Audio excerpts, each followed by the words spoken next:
नमस्कार। कक्षा 10वीं वाले छात्र अपना संस्कृत का त्रैमासिक परीक्षा का पेपर देख लीजिएगा।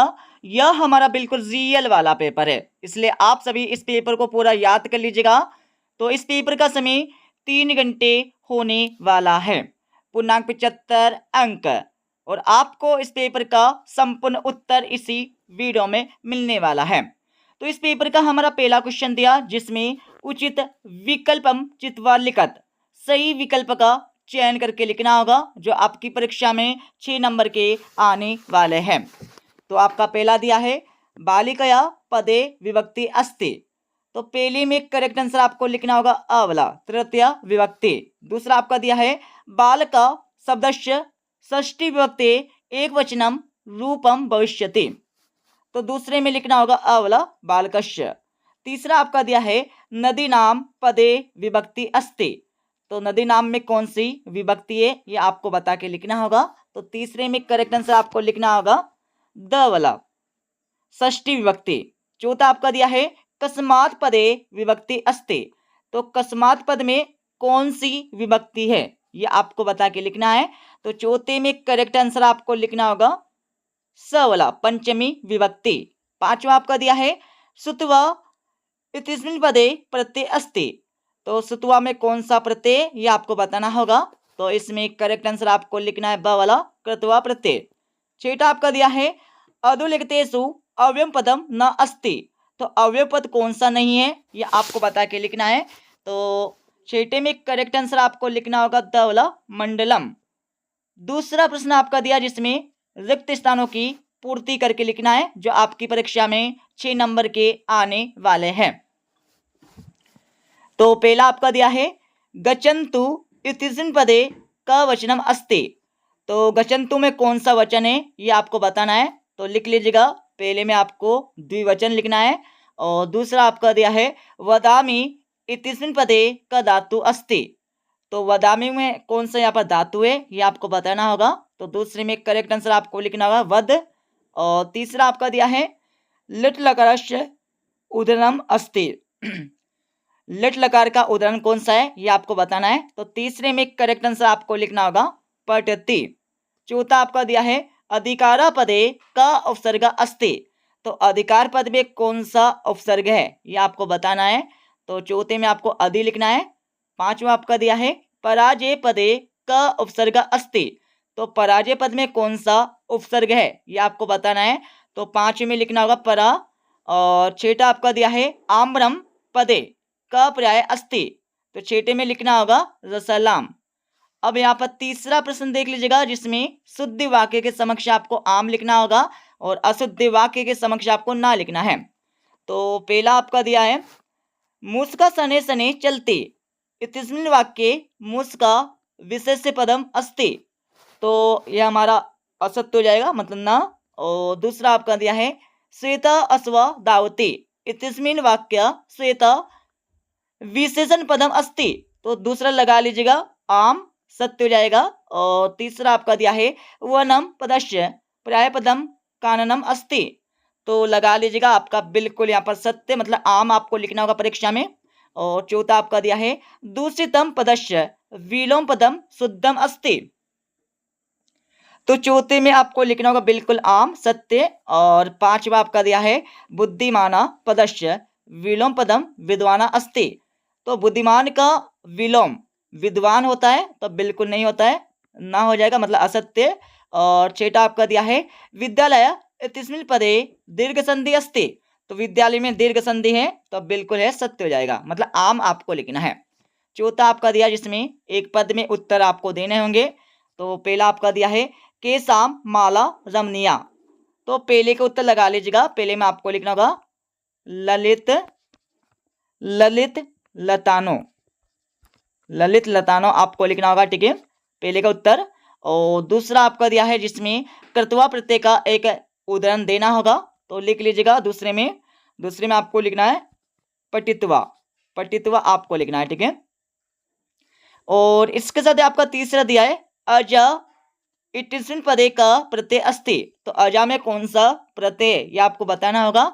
तो तीसरे में लिखना है टाप प्रत्यय, टाप आपको लिखना होगा। और चौथा आपका दिया है व्याघ्राकस्मात् विवेति। तो चौथे में आपको लिखना होगा मानुसात आपको लिखना है।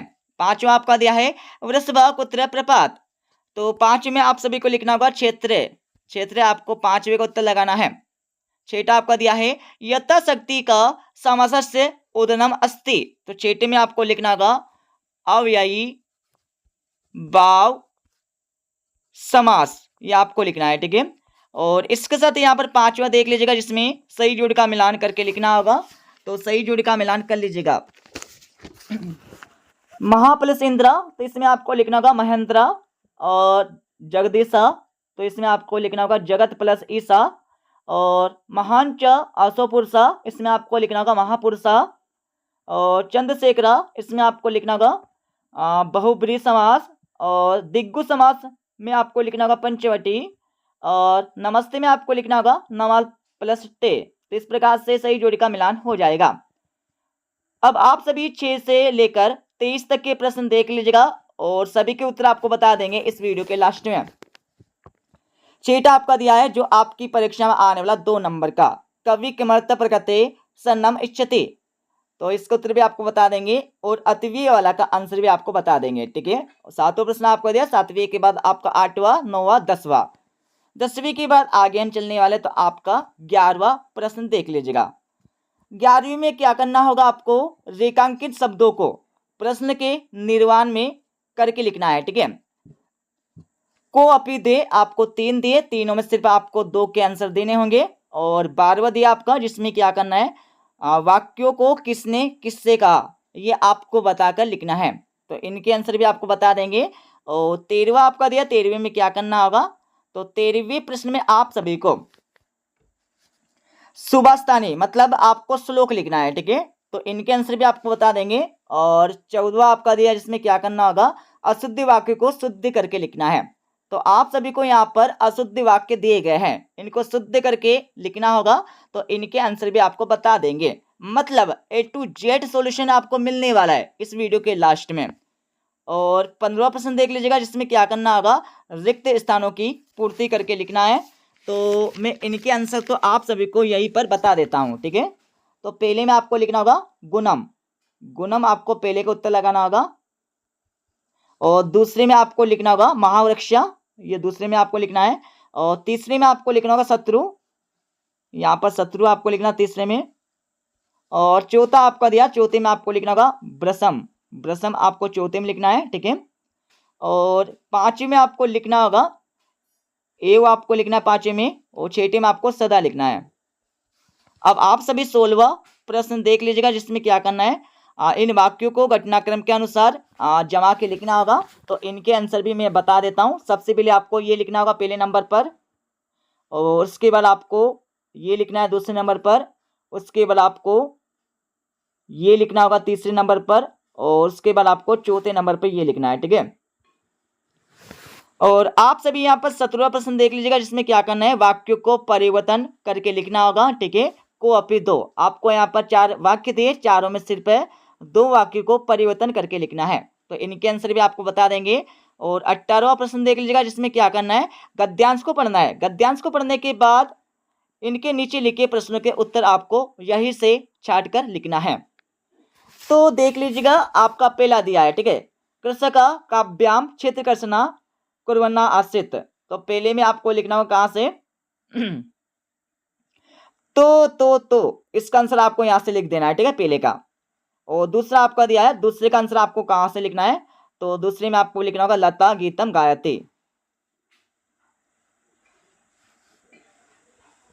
1 सेकेंड, यहाँ पर दूसरे का आंसर आपको कहां से लिखना बता देता हूं, माफ करना। तो यहाँ पर दूसरे में आपको लिखना होगा कहां से, देख लीजिएगा यहाँ पर लिखना होगा आपको यहां से लेकर यहां तक दूसरे का आंसर लगाना है, ठीक है। और तीसरा आपका दिया अक्रोध। अक्रोध का क्या करना आपको, पुरुष और वचन आपको बताना है, ठीक है। तो लिख लीजिएगा, इसमें सबसे पहले आपको लकार लिखना होगा। तो लकार हमारा लंग लकार हो जाएगा, ठीक है, लिख लीजिएगा लंग लकारा। और इसके बाद आपको लिखना होगा, इसमें पुरुष आपको बताना है, तो पुरुष आपको लिखना होगा प्रथम पुरुषा आपको लिखना है। और इसके बाद आपको वचन भी बताना है, तो इसमें आपको लिखना है एक वचन, एक वचनम। और 8वीं वाले प्रश्न में भी आपको एक गद्यांश दिया है, ठीक है, इसको पढ़ लेना है। पढ़ने के बाद इसके नीचे आपको 3 प्रश्न दिया है, तीनों के आंसर आपको कहाँ से लिखना है, यही से चार्ट कर लिखना है, ठीक है। तो सभी का आंसर आपको बता देंगे, बहुत सिंपल सा है। 3 नंबर आपके फ्री के यहाँ से कंप्लीट होने वाले हैं। 19वां देख लीजिएगा, जिसमें क्या करना, आपको एक पद्यांश दिया, पद्यांश को पढ़ लेना है। पद्यांश को पढ़ने के बाद इसके नीचे आपको 3 प्रश्न दिए, तीनों के आंसर आपको परीक्षा में यही से चार्ट कर लिखना है। तो यह भी आपके 3 नंबर फ्री के कंप्लीट हो जाएंगे। और 8वीं वाले प्रश्न में भी आपको सेम वही करना है जैसे कि हमने ऊपर वाले प्रश्न में बताया है। और 20वें प्रश्न में आप सभी को एक नाट्यांश दिया है, इस नाट्यांश को पढ़ लेना है। पढ़ने के बाद तीनों के आंसर आपको ऐसे चार्ट कर लगाना है, ठीक है, जिससे 3 नंबर यहाँ से कंप्लीट हो जाएंगे। और इनके आंसर भी आपको बता देंगे अच्छे से।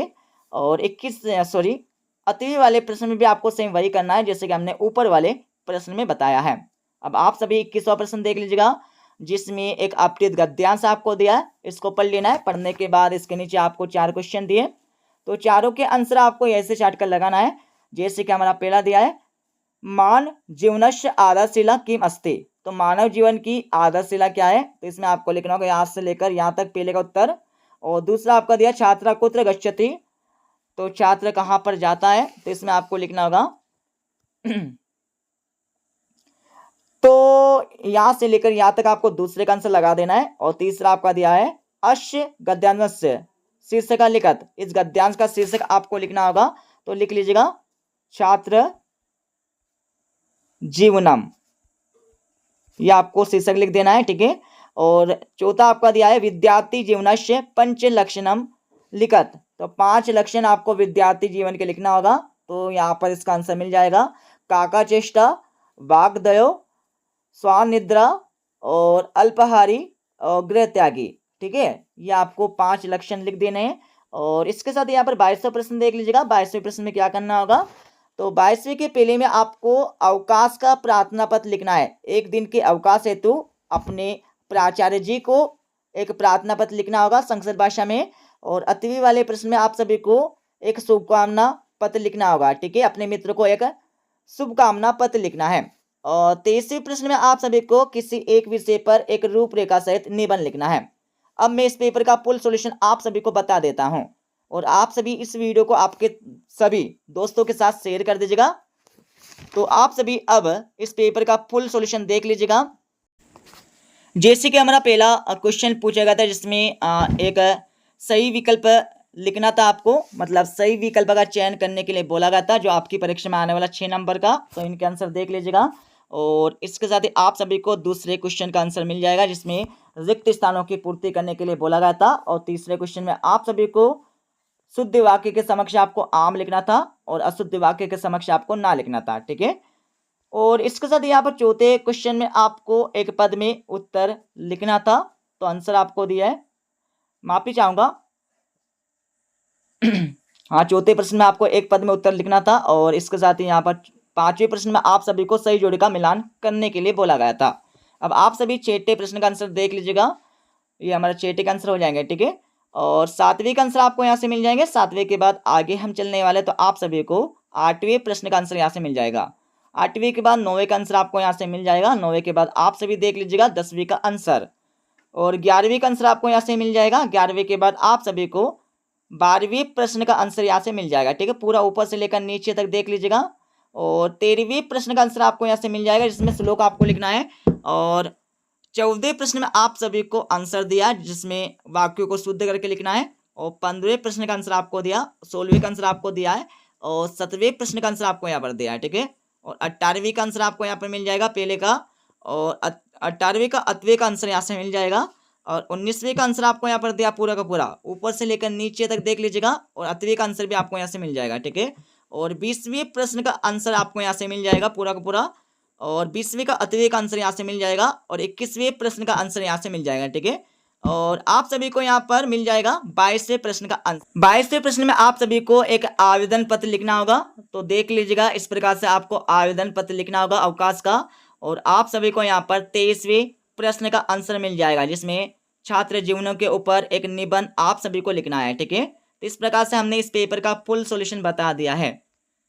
तो आप सभी इस पेपर को पूरा याद कर लीजिएगा, ठीक है। मिलते अगले वीडियो में।